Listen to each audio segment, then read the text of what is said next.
Hi friend, अशी चटपटीत अरवीची भाजी खायची आहे. चला रेसिपी दाखवते. अरवी घेतली मी अर्धा किलो. तिला कुकरमध्ये एक शिट्टी लावून घेतली. जिरे घेतले, लाल मिरची पावडर, धने पावडर, हळद, चाट मसाला, एक हिरवी मिरची, आल्याचा तुकडा आणि ओवा घेतला.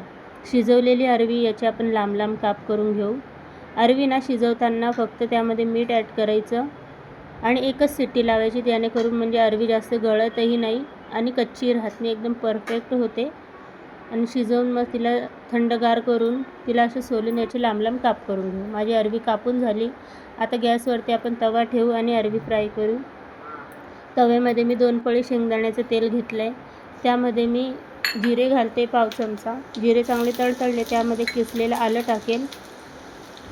आलं चांगलं तळतळलं, त्यामध्ये पाव चमचा ओवा स्किप करू नका. ओव्याने अरवीला खूप छान चव येते. आणि 2-3 पाने कढीपत्त्याची. आता आपण याला चांगलं मिक्स करून घेऊ. थोडंसं ब्राऊन होस तर याला तळून घेऊ आणि यामध्ये आपण कापलेली आपली अरवी टाकूया. अरवी आता यामध्ये आपण पूर्ण मिक्स करून घेऊ.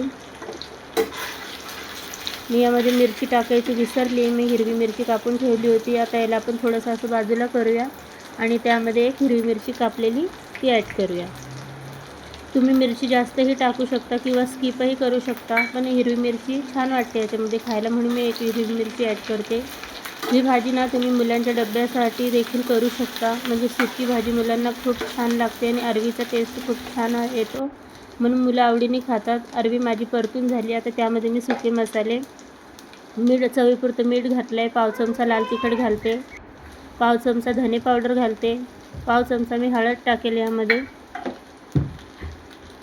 आणि 1 चमचा भरून चाट मसाला टाकेल आणि याला पूर्ण एकसारखं परतून घेईल. अरवी आणि मसाले आपण एकजीव करून घेऊ पूर्ण.